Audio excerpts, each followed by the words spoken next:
میرے رسول پاک علیہ وسلم نے فرمایا بندہ اللہ کے سب سے قریب اس وقت ہوتا ہے جب وہ سجدے کی حالت میں ہوتا ہے۔ کس کے قریب ہوتا ہے؟ اللہ کے سب سے قریب ہوتا ہے۔ وہ بڑا نیڑے ہے رب کے، بڑا قریب ہے، اس لیے کہ وہ حالت سجدہ میں، وہ جب سجدے کرتا ہے نا، اس کی بارگاہ میں جب جھک جاتا ہے۔ آپ ذرا سجدے کی کیفیت دیکھیں نا، زبان بھی یہاں ہے، آنکھ بھی یہاں ہے، کان بھی، عقل بھی ساری، اس نے سارا کچھ رکھ دیا سجدے۔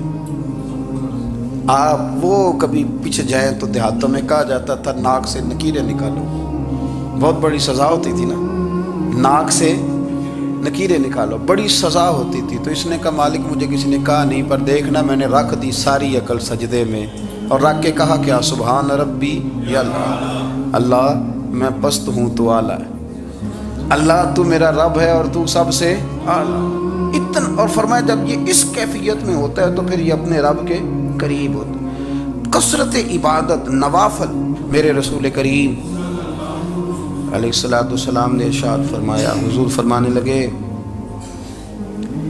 جس گھر میں اللہ کا ذکر ہوتا ہے وہ گھر زندوں کا ہے، اور جس گھر میں رب کریم کا ذکر نہیں ہوتا وہ گھر زندوں کا نہیں ہے۔ گھر نا ہم نا کتابوں میں پڑھتے ہیں کہ ایک بزرگ کہتے ہیں، حضرت فضیل بن عیاض کہتے ہیں کہ میں ایک گلی سے گزر رہا تھا تو گھر کے اندر کسی قاری صاحب نے قرآن کی آیت پڑھ دی، ولی من خاف مقام ربہ جنتاں، میں تے میرے کانوں سے ٹکرائی تو اللہ نے میری کایا ہی پلٹ دی، میں توبہ کر گیا۔ اب گھر کے اندر سے آواز آئے تو صحیح نہ تلاوت کی، پر اندر سے آواز آتی نہیں، یا ڈیک بجنے کی آواز آتی ہے، یا ٹی وی چلنے کی آواز آتی ہے، یا دھوم مچانے کی آواز آتی ہے۔ عبادت کا وہ جو خاص شوق تھا، وہ جو حسن تھا، وہ جو توانائی تھی، وہ جو بات تھی۔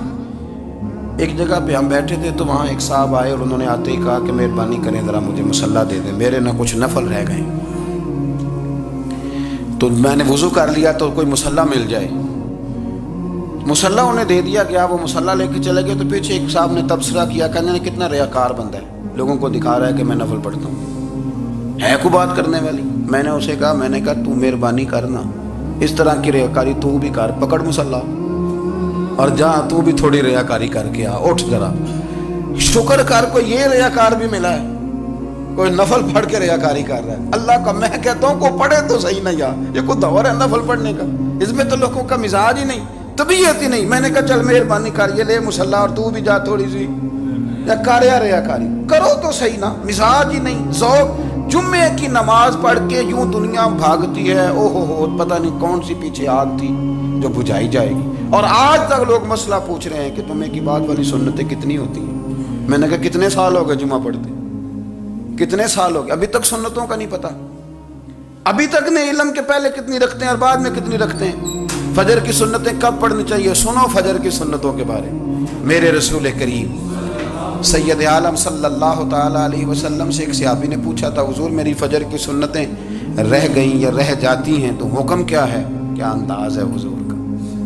بخاری مسلم کے لفظ سنو، حضور سید عالم صلی اللہ علیہ وسلم فرمانے لگے، اس نے کیا پوچھا تھا؟ حضور جواب کیا دیتے ہیں؟ فرمایا فجر کی سنتیں کبھی نہ چھوڑنا، فجر کی پہلی دو سنتیں کبھی نہ چھوڑنا۔ یا رسول اللہ صلی اللہ تعالیٰ علیہ وسلم میری رہ گئی ہیں، رہ جاتی ہیں۔ فرمایا فجر کی دو سنتیں نہ چھوڑنا، فرمایا فجر کی پہلی دو سنتیں مجھے دنیا اور دنیا کے اندر جو کچھ ہے وہ سب سے زیادہ پیاری ہے۔ فجر کی دو سنتیں دنیا اور دنیا میں جو کچھ ہے مجھے وہ سب سے زیادہ پیاری ہیں، اس لیے فجر کی سنتیں نہ چھوڑ کے۔ نبی پاک علیہ السلام نے فرمایا تمہیں پتہ چل جائے نا پہلی صف کا ثواب کتنا ہے، تم قرآن اندازی کرو۔ عمرے کی قرآن اندازی کا تو پوسٹر چھپتا ہے، تو یہ والی قرآن اندازی کب ہونی ہے؟ ہونی چاہیے کہ نہیں؟ حضور نے فرمایا تمہیں پتہ چلے کہ اس کا ثواب کتنا تو تم قرآن اندازی کرو، تم قرآن ڈالو۔ جب آپ نماز پڑھ رہے ہوتے ہیں، جب آپ کا مصلی آباد ہوتا ہے، صلاح الدین ایوبی ایک بزرگ سے ملاقات ہو گئی، بیت المقدس پر قبضہ تھا عیسائیوں کا، تو صلاح الدین بڑے پریشان تھے۔ بابا جی کہنے لگے پتر کیا ہوا؟ کہنے لگے حضور پتہ چلا ہے دشمن کے دو بحری بیڑے اسلحہ لے کے آ رہے ہیں، مسلمان پہلے ہی کمزور ہیں، اور اب اگر 2 بحری بیڑے اور آ گئے تو حضور مسئلہ بن جائے گا۔ تو میں پریشان ہوں کہ کس طرح یہ کم مسئلے والی ہماری فوج ہے کیسے مقابلہ کرے گی۔ تو بابا جی کہنے لگے پتر اس طرح کرنا، آج رات تو بھی دعا کرنا اور میں بھی کروں گا، تو بھی دعا کرنا، آپ ناراض نہ ہونا، ہم تو پیروں والے ہیں، ہم تو پیروں کے نوکر غلام ہیں، ہمارا تو گزارا ہی نہیں، ہمیں تو ملتا ہے سارا کچھ وہاں سے۔ پر میرا سوال یہ ہے کہ تعویذ لینے جاتے ہو نفل کیوں نہیں پڑھتے، رات اللہ اللہ کیوں نہیں کرتے؟ یہ بھی تو ہمارے بزرگوں کا ہی طریقہ ہے، انہوں نے تو ہمیں سکھایا ہے۔ صلاح الدین ایوبی سے بزرگوں نے کہا کہ رات آج نا اللہ اللہ کرنا تو میں تیرے لیے دعا کروں گا، تو بھی دعا کرنا۔ تو بندہ جب دکھی ہوتا ہے تو سجدہ کرتا ہے تو پھر ہی تو مصلی بھیگ جاتا ہے، پھر ہی تو مزہ آتا ہے۔ سکھی بندہ تو کعبے جا کے نہیں روتا، دکھی تھے، تکلیف تھی تو سر رکھا سجدے میں تو تڑپ گئے۔ اور وہ بابا جی کہتے ہیں میں مسجد آیا تو صلاح الدین چیخیں مار کے رو رہا تھا اور کہہ رہا تھا مالک میں کوئی اپنی شان کے لیے تو نہیں نہ لڑ رہا، اللہ کو میں کوئی قبضوں کے لیے تو نہیں لڑ رہا، مالک تیرے لیے لڑ رہا ہوں، مجھے بے آبرو نہ کرنا، میری مدد فرمانا۔ کہتے ہیں میں آیا تھا کہ مسجد میں دعا کروں گا، پر صلاح الدین ایوبی کو روتے دیکھا تو میں لوٹ گیا۔ تو سویرے صلاح الدین ملے تو بڑے خوش تھے۔ میں نے کہا پتر کیا ہوا؟ کہنے لگے حضور وہ بحری بیڑے 2 آ رہے تھے نا اسلحہ لے کے، دونوں ڈوب گئے پانی میں ڈوب گئے۔ تو بابا جی کہنے لگے صلاح الدین وہ پانی میں نہیں ڈوبے، وہ تیرے آنسوؤں میں ڈوب گئے، وہ غرق ہو گئے، وہ جو تو نے مصلی آباد کیا تو وہ تیرے آنسوؤں میں ڈوب گئے، وہ غرق ہو گئے، وہ تباہ اتنے قیمتی تھے تیرے آنسو کے بہا لے گئے دشمن کے بحری بیڑوں کو۔ میرے بھائی ٹھیک ہو گیا جی، میرے عزیز سمجھ لیں اس بات کو ہمیشہ کے لیے اور اس پر غور کر لیں اچھے طریقے سے کہ میرے رسول کریم سید عالم صلی اللہ علیہ وسلم نے نا ہماری توجہ دلائی، حضور نے ہمیں بتلایا، ہمارا ذوق بڑھایا عبادت کی طرف۔ ایک صحابی تھے حضرت ابو فاطمہ رضی اللہ تعالیٰ عنہ، یہ ترمذی شریف کی حدیث ہے۔ نبی پاک علیہ السلام نے فرمایا ابو فاطمہ قیامت کے دن مجھ سے جلدی ملنا چاہتے ہو کہ دیر کے ساتھ؟ تو کہنے لگے حضور کون ہوگا جو دیر سے ملنا چاہے گا؟ قیامت کے دن آپ سے جلدی ملنا ہے۔ تو نبی پاک علیہ السلام نے فرمایا پھر اس طرح کرنا، دنیا میں رہ کے سجدے زیادہ کرنا، پھر سجدے زیادہ کرنا، قیامت میں ملاقات جلدی ہو جائے گی، قرب ملے گا تمہیں۔ اپنے بچوں کے اندر دیکھیں نا ہم شوق پیدا کرتے ہیں، ہمیں صحیح لفظ نہیں بولنے آتے پر ہم بچوں میں شوق پیدا کرتے ہیں کہ پتر ڈاکٹر بن جائے گا تو بڑا نفع کرے گا، تو لوگوں کی خدمت کرے گا، ملک و ملت کی خدمت کرے گا، تیرے ابا کا نام روشن ہوگا، تیرے دادا کی تعریفیں ہوں گی۔ ہم یہ ذوق پیدا کرتے ہیں، ہم اپنے نوجوانوں کے اندر یہ فکر پیدا کرتے ہیں، انہیں ہم سمجھاتے ہیں کہ میاں جب تم پڑھو گے محنت کرو گے تو فلاں آدمی کی طرح تمہارا نام ہوگا۔ یہ جتنا ذوق ہم بچوں کے اندر ان چیزوں کا پیدا کرتے، ہمیں حکم ہے کسی طرح ہم ذوق پیدا کریں کہ پتر نماز پڑھے گا تو اللہ راضی ہو جائے گا، تو سجدہ کرے گا۔ دیکھیں نا میرے رسول کریم علیہ السلام نے فرمایا 7 سال کے بچے کو مسجد لے کے جاؤ، یعنی اسے شوق دلاؤ، اس کے اندر یہ خاصیت پیدا کرو کہ اس کا دل کرے مسجد میں جانے کو، اس کے اندر یہ خصوصیات لاؤ کہ وہ ہمارے ہاں نا ہر چیز کو پروموٹ کیا جا رہا ہے، ہر چیز کو، یعنی سر سنگیت سکھانے کے لیے اکیڈمیاں بن گئی، ہر شے پروموٹ ہو رہی ہے، عبادت کا جذبہ کم ہوتا جا رہا ہے، اللہ اللہ کا ذوق ہمارے اندر نہیں رہا۔ اور اتنا مشکل ہم نے اپنے لیے بنا لیا ہے کہ وہ بندہ جو بڑی زبردست مذہبی گفتگو کر رہا تھا اور تگڑی بات کر رہا تھا، کیا بات ہے، لیکن نماز کے بارے میں کمزوری دکھا جاتا ہے، نوافل کے بارے میں وہ چپکے سے نکل جاتا ہے۔ امام احمد بن حنبل رحمۃ اللہ تعالی علیہ، مسند امام احمد بن حنبل 14 جلدوں میں ہے مارکیٹ میں، اور مجھے تو خیر پسند ہی پڑی ہے، میں نے تو کئی دفعہ پڑھی ہے، اور کیا بات ہے امام احمد بن حنبل کی، کیسے تگڑے قسم کے محدث تھے اور اللہ نے کتنا انہیں اعزاز عطا فرمایا ہوا تھا۔ یہ کوڑے بھی کھاتے تھے دین کی خاطر، سارا کرتا لہو سے بھر بھی جایا کرتا تھا، بڑا اعزاز والا شخص تھے، بڑے اعزاز والے، حدیثیں جمع کرنا، حدیثیں لکھنا، حدیث پڑھانا، سارا دن رہتے تھے، کہہ سکتے تھے کہ میں کر تو رہا ہوں کام، اور حدیث بھی موجود ہے کہ عالم عابد سے افضل ہوتا ہے، پر اس کے باوجود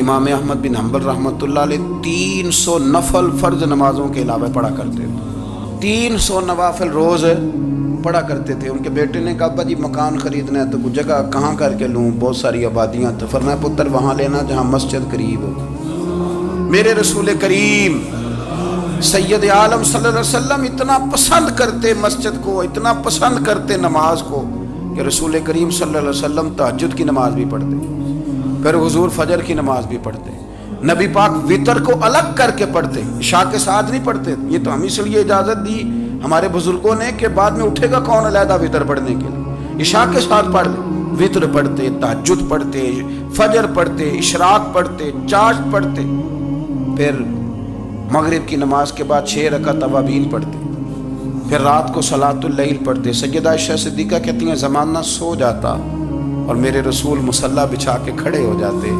او یار کھیتی باڑی کر کے نہیں، محنت مزدوری کر کے نہیں، جناب عائشہ کہتی ہیں میں یہ بھی دیکھتی کہ حضور ایک آیت شروع کرتے تو ساری رات اسی کو پڑھتے، اور میری نظر جاتی تو قدم مبارک پہ ورم آ جاتا۔ یار نماز پڑھ پڑھ کے، اتنی مشقت کر کے، اتنی جد و جہد کر کے ورم آ گیا، یا رسول اللہ اتنی محنت کیوں کرتے ہو؟ فرمایا افلا اکون عبدا شکورا، کیا میں اپنے رب کا شکر گزار بندہ نہ بنوں؟ صحابہ کا ذوق عبادتوں کا، ریاضتوں کا، تلاوتوں کا، طبیعت ہے ان کی، وہ ایک دوسرے کو، حضرت مولا علی شیر خدا کرم اللہ تعالی وجہہ الکریم کے زمانے میں روم کے بادشاہ نے کہا یار یہ مسلمانوں کا پتہ تو کرو، یہ آخر کیوں اتنے زیادہ مجاہد ہیں؟ اس زمانے میں جاسوس بھیجنے کا مزاج تھا، اب تو جاسوس پکڑا جاتا ہے، اب تو جاسوس ہے، اور جاسوسی کا شوق ویسے آج بھی ہے۔ عرض کروں تھوڑی سی بات اس عنوان سے، پتہ ہے کیا ہمارا مسئلہ ہے؟ ہم جہاں جاتے ہیں نا وہاں تھوڑی خوشبو سونگنے کی کوشش کرتے ہیں، وہ کیا ہے تو یہ کیا ہے تو ادھر کیا ہے تو تھوڑا سا ادھر کیا ہے۔ میرے رسول پاک پڑھیے درود شریف، سارے پڑھیے ذرا زور سے، صلی اللہ تعالی۔ نبی پاک علیہ السلام نے فرمایا جاسوسی نہ کرنا ورنہ تم بندوں کو خراب کر دو، اور فرمایا اس طرح نہ ہو کہ تم کسی کے آپ کھول نہ نکلو تو تمہارے پہلے کھول جائیں۔ یہ جو ذوق ہے نا یہ ختم کریں، چھوڑیں، مطلب آپ کس چکر میں پڑے ہوئے ہیں، اتنی زیادہ توجہ کرنے کی کیا ضرورت ہے؟ اپنے کام سے کام رکھیں، اس میں بندہ تھوڑا سا نا آسان رہتا ہے۔ یہ جو بہت زیادہ ٹٹولنے والے لوگ ہوتے ہیں نا وہ بیچارے پھر عمر ٹٹولتے ہی گزار دیتے ہیں، اس لیے کہ مزاج ہی بہت پکا ہے، گوری کا منہ کھول کے اندر تک ہاتھ ڈالنا، تو پھر کئی دفعہ سامنے سے بچھو بھی لڑ جاتا ہے، خرابی ہوتی ہے۔ تو جاسوسی کی جاتی تھی، اس نے بھی جاسوس بھیجے، کیونکہ قبیلوں کے لوگ تھے، کچھ مسلم کچھ کافر، پہچانے نہیں جاتے تھے لوگ، تو کچھ لوگ اس نے بھیجے، انہوں نے آ کے نا تحقیق کی، ریسرچ کری کہ آخر ماجرا کیا ہے، تو واپس جا کے انہوں نے رپورٹ دی نا روم کے بادشاہ کو۔ اس رپورٹ کا ایک جملہ بڑا شاندار ہے، وہ کہنے لگا بادشاہ ہمیں مسلمانوں کی کوئی سمجھ نہیں آئی،